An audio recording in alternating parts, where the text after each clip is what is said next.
are a few things in life that I dislike more than dealerships and lawmakers. And the newest update regarding the CARS rule brings these two turds together. The CARS rule, or the Combating Auto Retail Scams rule, is an FTC rule that has been in the works for quite a while now. In fact, just about 2 years, and what the CARS rule would do is it would prohibit dealerships from taking part in deceptive practices. Among many things, the CARS rule would prohibit dealerships from making misrepresentations regarding material information, and the FTC defines material as likely to affect a personal choice of or conduct regarding goods or services. The rule also would prohibit misrepresentations in categories including cost or terms of financing, purchasing, or leasing, the costs, benefits, or limits of add-on products or services, as well as available rebates and more.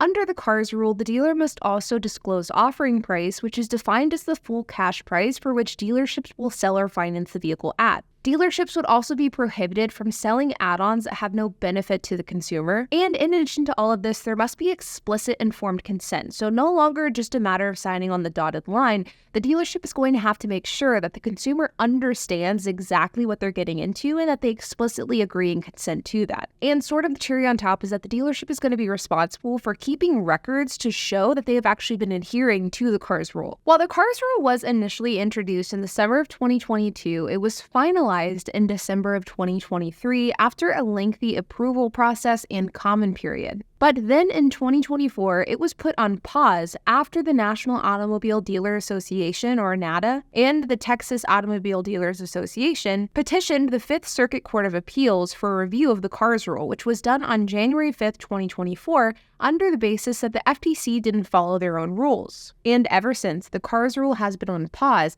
pending the results of the Fifth Circuit courts. And since this lawsuit was filed, the FTC has since filed a response, basically saying that they followed all rules and regulations with the CARS rule, and that the CARS rule was improper and in accordance with regular APA procedure, and that any ambiguity regarding the FTC's rulemaking procedure should be resolved in its favor. But as far as timeline of when this is all going to be resolved, well, we don't really know. Now, in my opinion, I think that the CARS rule is something that the automotive industry just desperately needs. Because as we sit here today, not only has auto loan debt surpassed $1.6 trillion, but auto loans are also one of the largest debt categories for consumers. And unlike a house, which is the largest debt category, cars are depreciating assets. And unlike houses, which offer a slew of regulations and requirements, like the requirement to hold a license to sell a house, strict credit and underwriting requirements, and a hefty down payment, auto loans are so unregulated that a 21-year-old could sell an 18-year-old a car that's 4 times their salary at a 15% interest rate. In fact, as cars have gotten more and more expensive, the ratio between the cost of a car versus take-home pay has gotten more and more dangerous, as the cost of cars have risen significantly, but the amount of money people make hasn't risen at the same rate. Cars have exploded in price, and as a result, monthly car payments have become extremely expensive. And as a result of this, the ramifications of bad car debt,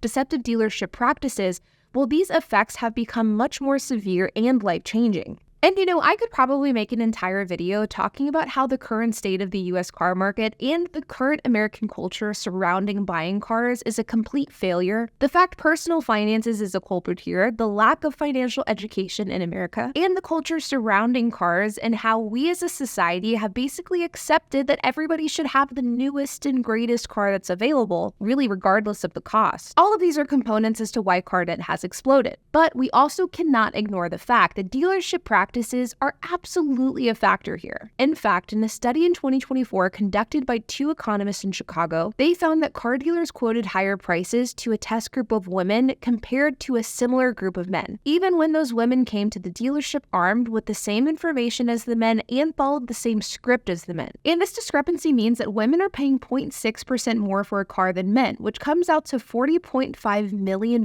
nationwide annually. And if that wasn't bad enough, minority groups have it even worse. According to this same study, minority populations pay about 2.6% more for their car, which results in a collective $226 million per year. These discrepancies in the car market would hopefully be eliminated with something like the CARS rule. And I gotta be honest, I can understand why dealerships don't want the CARS rule to go into effect. I mean, they make their money from uneducated car buyers. Love it or hate it, that is the reality of the situation. And the North American Dealer Association, or NADA, hasn't hidden the fact that they are not a proponent of the CARS rule, claiming that this would result in higher car prices due to more red tape, which, I gotta be honest, I'm not buying. But unfortunately, it's not just NADA that seems as though they're against this rule. In fact, there are some lawmakers that are also pushing back on it. Lawmakers in the National Automobile Dealer Association have once again looked to the federal budget to block the Federal Trade Commission's CARS rule targeting dealerships' advertising and finance and insurance practices. According to Automotive News, a U.S. House subcommittee on June 5th announced $23.6 billion in financial services and general government appropriations bill that includes $388.7 million in FTC funding for the fiscal year ending September 30th, 2025. And this bill prohibits any of that money from being spent rolling out or enforcing the CARS bill, which means that even if the Fifth Circuit courts would side in the favor of enforcing the CARS rule, if this budget plan was to go into effect, it would essentially override that ruling, making it so that the CARS rule wouldn't be able to be taken into effect until September of 2025. A NADA spokesperson said, NADA and the nation's 16,000 franchise new car dealerships strongly support the committee's advancement of this legislation, which will stop the FTC's disastrous vehicle shopping rule from taking into effect. NADA CEO Mike Stan said in a statement, either through the courts or Congress, this rule needs to be stopped before it wreaks havoc on consumers and the entire car buying and car shopping process. On top of all of this, late last year, there was a new piece of legislation introduced called the FTC Redo Act. And as recently as the last week and a half, NADA has been pushing people to get behind this piece of legislation. The FTC Redo Act would essentially force the FTC to restart the process of introducing and getting the CARS rule in motion. And the FTC Redo Act was introduced by Republican Jerry Moran, Republican Kelly Armstrong, and Democrat Joe Manchin. And, it makes sense as to why lawmakers would be trying to find a way to get the CARS rule pushed back. Because according to Open Secrets, an organization that tracks political contributions and donations, NADA members and affiliate groups have donated nearly $1.5 million in political contributions this year. They contributed nearly $1.5 million to lobbying efforts this year and nearly $6.5 million